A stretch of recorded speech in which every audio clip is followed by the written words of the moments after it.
ছিল, আমরা একটা বুঝা করা ছিল, আমরা জানতাম আগে, আমরা ভাবতাম যে আমাদের হাত দিয়ে শেখ হাসিনার পতন ঘটাতে হবে। শেখ হাসিনার পতন ঘটানোর জন্য কত বছর থেকে আপনাদের এটা আমাদের 2020 সাল থেকে। আপনারা সানখারপুলের একটা বাসায় থাকি, আমরা থাকতাম, আমরা সব মিলে 10-12 জন। সেই বাসাটা এখন আপনি, আসিফ মাহমুদ, নাহিদ ইসলাম সহ আমরা, মাহফুজ আলম, সবাই আপনারা। মাহফুজ আলম ভাই থাকতেন না, উনি হলে থাকতেন।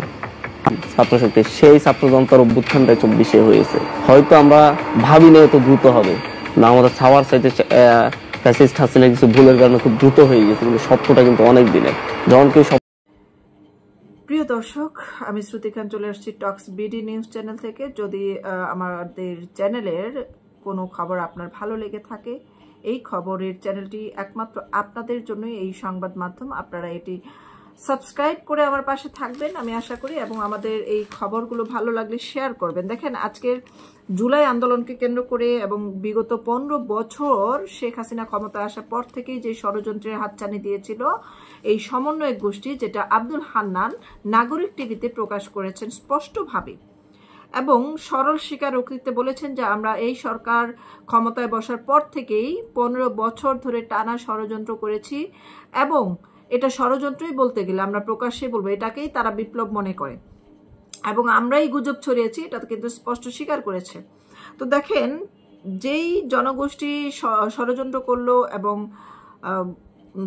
একটা সরকারকে পতনে নেওয়ার জন্য, উন্নয়নশীল দেশটাকে ধ্বংস করার জন্য যে ষড়যন্ত্র করলো, তাদের চিন্তা চেতনার পন্থী কি আমরা স্পষ্ট দেখতে পাচ্ছি যে তারা একমাত্র পাকিস্তানপন্থী একটি তরুণ প্রজন্ম গড়ে উঠেছে, যারা পাকিস্তানপন্থী এবং পাকিস্তান থেকে ট্রেনিং প্রাপ্ত, যে তারা এই সরকারকে, যারা অসাম্প্রদায়িক একটি সরকার, যে 72-এর যে সংবিধান, আমাদের বাংলাদেশের স্বাধীনতার পর, 71-এর স্বাধীনতার পর যে সংবিধান রচিত হয়েছিল, যেটার মূল ধারা ছিল যে অসাম্প্রদায়িক একটি রাষ্ট্র গঠন করা হবে, এবং সেটাই তাদের প্রধান সমস্যা হিসেবে চিহ্নিত করেছে। তারা অসাম্প্রদায়িক রাষ্ট্র ব্যবস্থা চায় না, সেখান থেকে বের হয়ে তারা শরিয়া রাষ্ট্র ব্যবস্থা গঠন করতে চায়। এবং সমস্ত কিছুর ভিড়ে দেখেন, আওয়ামী লীগকে সাধারণ জনগণ গালি দিত, না বুঝে হোক, বা অধিকাংশ জনগণ ইমোশনাল আবেগের আঘাত লাগার কারণে তারা রাজপথে নেমে আসছিল এই সরকারকে পতন করানোর জন্য। এবং ঢাকা শহরে সারা বাংলাদেশ থেকে তরুণ কিশোর গ্যাং বলতে যাদেরকে বোঝায়, তাদেরকে এক ডাকে 2 মাস আগে থেকে ঢাকা শহরে ঢুকানো হয়েছে। পাশাপাশি বিভিন্ন টিভি চ্যানেল তাদেরকে গুজব ছড়াতে সহযোগিতা করেছে। রাসেল ভাইপার বলে, আসলে রাসেল ভাইপার কি ঢাকা শহর চিনে? আমরা একবারও চিন্তা করিনি, তখন একবারের জন্য নিজেকে প্রশ্ন করিনি। সেই যে কিশোর গ্যাং ঢুকিয়েছে, স্নাইপার ঢুকিয়েছে, বিভিন্ন গোপন আধুনিক অস্ত্র ঢুকিয়েছে, সেইগুলোর খবর যেন আমরা কোনো প্রকার আমাদের সামনে না আসে, সেজন্য রাসেল ভাইপার, আনার হত্যা, এখন দেখেন আনার হত্যা নেই, প্রশ্ন ফাঁস নেই, এই ধরনের বড় বড় খবর সামনে এসেছে, আর আমরা হতভম্ব হয়ে শুধু সেই খবরের ভিতরেই পড়েছিলাম। আসলে সবকিছু ছিল গুজব, আল্লাহ মাবুদ জানে, আর তারা জানে যে আনার হত্যা হয়েছিল কিনা, বেঁচে আছে কিনা, সে কোথায় আছে, হয়তোবা সে গোপনে থাকতে পারে হারিস সাহেবের মতো। আমরা যেরকম বর্তমানে খবর পাচ্ছি যে হারিস নামের একজন নেতা আছে, যিনি 15 বছর তিনি নিজে ইস্তেমা তাবলিগ জামাত করে নিজেকে ছদ্মবেশে আমাদের সামনে, আমাদের আশেপাশেই ঘোরাফেরা করেছিলেন, তিনি বিএনপির একজন বড় নেতা। তাহলে দেখেন, আওয়ামী লীগকে কতভাবে অজনপ্রিয় করার জন্য অসংখ্য উপায়ে কাজ করে গেছে, অসংখ্য উপায়ে তাদেরকে পদত্যাগ করতে বাধ্য করেছে এবং দেশ থেকে চলে যেতে বাধ্য করেছে। এখন অনেকেই বলছেন যে এই ঘটনাটা করার কারণে আরো ভালো হয়েছে, বাংলাদেশের যেই সাধারণ জনগণ তাদেরকে ভুল বুঝতো, সেই ভুল বুঝার জায়গা থেকে জনগণ এখন বাংলাদেশের 2টি শ্রেণীকে যাচাই করতে সক্ষম হয়েছে, একটা মুক্তিযোদ্ধার পক্ষে শক্তি আর একটি মুক্তিযোদ্ধার বিরুদ্ধে শক্তি। এই 2টি দল হয়েছে এবং সমস্ত দল এখন ভেঙে চুরমার হয়ে গেছে। এখন একমাত্র বাংলাদেশে 2টি দলই আছে, বাংলাদেশের পক্ষে এবং বিপক্ষে। বর্তমানে ভয়েস অফ আমেরিকা জরিপ করেছে যে আওয়ামী লীগের পক্ষে কতগুলো জনসমর্থন আছে। বিভিন্ন ইউটিউব থেকে ধরে ফেসবুক, সোশ্যাল মিডিয়ার পোল ভোটে কিন্তু আওয়ামী লীগই বারবার জয়যুক্ত হচ্ছে। অসংখ্য জায়গায় ভোটিং হচ্ছে এবং আওয়ামী লীগ বারবার জয়যুক্ত হচ্ছে, এটা কিন্তু একটি আশ্চর্য ধরনের পরিবর্তন নিয়ে আসছে আওয়ামী লীগের জন্য। এবং দেখেন, আওয়ামী লীগকে ঘুরে দাঁড়ানোর জন্য এই জরিপটা কিন্তু একটি আশ্চর্যজনক ফল প্রদান করবে। এবং একাংশ মানুষ মনে করছে যে ভবিষ্যতে বা এখন থেকে 1 মাস হোক 1 বছর পরে হোক যদি নির্বাচন হয়, তাহলে আওয়ামী লীগ প্রচুর ভোটে প্রচুর আসনে জয়যুক্ত হয়ে সরকার গঠন করবে। সেই ভয়েস অফ আমেরিকার যে জরিপটা, সেটি আমি আপনাদের সামনে সংক্ষিপ্ত আকারে তুলে ধরছি। ভয়েস অফ আমেরিকা জরিপ করেছে, যেটা একদম ওদের জরিপটাকে আমরা নিরপেক্ষভাবে মনে করি, কারণ হচ্ছে তারা দূরে থেকে আমাদেরকে যতটা ভালো করে জাজ করতে পারে, আমরা ভিতরে থেকে অভ্যন্তরে থেকে সেই পরিমাণ জাজ করতে পারি না। কালের কণ্ঠে প্রকাশ করেছে গতকালকের খবরে যে আওয়ামী লীগ রাজনীতি করতে দেওয়ার পক্ষে বাংলাদেশের 57% মানুষ চায়। এটা 28 নভেম্বরের খবর। এবং অন্যদিকে আওয়ামী লীগকে নিষিদ্ধ করার পক্ষে 35% মানুষ ভয়েস অফ আমেরিকার বাংলার জরিপে আওয়ামী লীগকে কি নিষিদ্ধ করা উচিত কিনা, সেখানে নাকি রাজনীতি করতে দেওয়া উচিত, এই প্রশ্নের জবাবে এই চিত্র পাওয়া গেছে। উত্তরদাতাদের 4.9% এই ব্যাপারে জানে না বলেছে, আর 2.6% এই প্রশ্নের উত্তর দিতে রাজি হয়নি।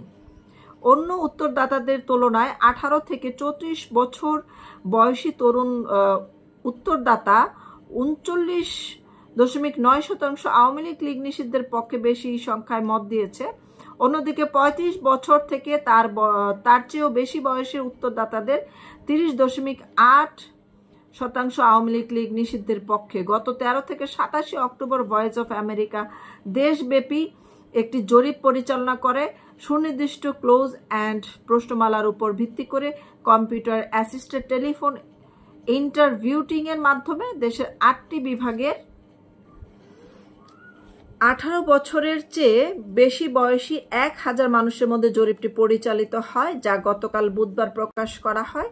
আওয়ামী লীগকে নিষিদ্ধ করলে কত দিনের জন্য করা উচিত, এমন প্রশ্নের জবাবেও যারা আওয়ামী লীগকে নিষিদ্ধ করা উচিত বলে মত দিয়েছেন, সেসব উত্তরদাতাদের অর্ধেকের বেশি 54.1% বলেছে আওয়ামী লীগকে স্থায়ীভাবে নিষিদ্ধ করা উচিত।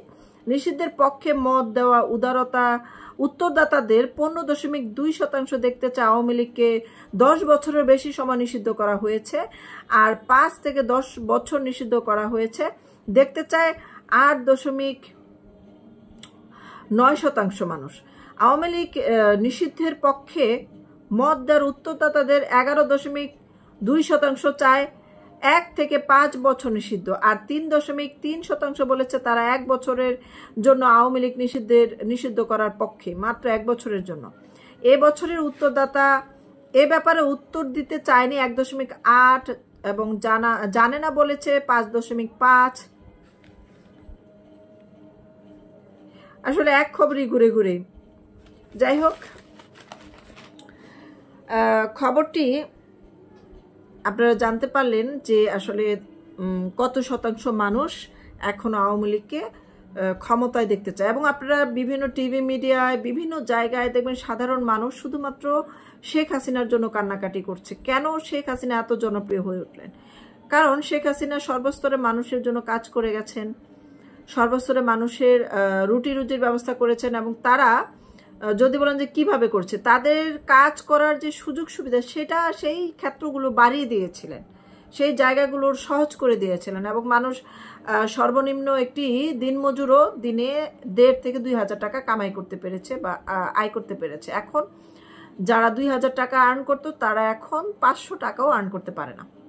এটা হচ্ছে জনজরিপ, এটা আমার নিজের ব্যক্তিগত প্রশ্ন না। এবং আপনারা দেখেন প্রতিদিন বিভিন্ন মিল ফ্যাক্টরি ইন্ডাস্ট্রি পুড়িয়ে দিচ্ছে। যদি এই মিল ফ্যাক্টরি ইন্ডাস্ট্রিগুলো পুড়িয়ে দিচ্ছে, আপনারা যদি বলেন যে না আওয়ামী লীগ করতেছে, তাহলে এটার বিরুদ্ধে কেউ প্রতিবাদ করছে না কেন? বর্তমান অন্তর্বর্তী সরকার বলেন, বর্তমান যারা সরকারকে ক্ষমতা নিয়ে আসছে, বা সমন্বয় গোষ্ঠী বলেন, বৈষম্য বিরোধী বলেন, জনশক্তি বলেন, বা কি গণশক্তি অধিকার, গণ অধিকার, কত ধরনের দলবল মিলে এই সরকারকে ক্ষমতায় বসিয়েছে। কেউ কোনো প্রতিবাদ কেন করছে না যে এই দেশের সাধারণ জনগণের কর্মসংস্থান নষ্ট হয়ে যাচ্ছে, এত অগ্নিপাত আর ভাল লাগছে না? কেউ তো প্রতিবাদ করছে না। তার মানে এখানে তাদেরই একটি ষড়যন্ত্র বৃহৎ আকারে কাজ করছে। বাংলাদেশকে অর্থনৈতিকভাবে একদম পঙ্গু করে দেওয়ার জন্য তারা যে ষড়যন্ত্রে নেমেছে, পাশাপাশি বাংলাদেশকে পাকিস্তানের হয়ে ভারতের সাথে যুদ্ধ করার যে ষড়যন্ত্রের উদ্দেশ্যে লিপ্ত হয়েছে, তাদের এই ষড়যন্ত্র আসলে কতদিন নাগাদ সফল হবে বা সফল হতে আদৌ পারবে কিনা, বা সবকিছু আশ্চর্যজনকভাবে পরিবর্তন হয়ে যাবে কিনা, সেই জিনিসটা আপনারা আসলে আমাকে জানাবেন মন্তব্য করে।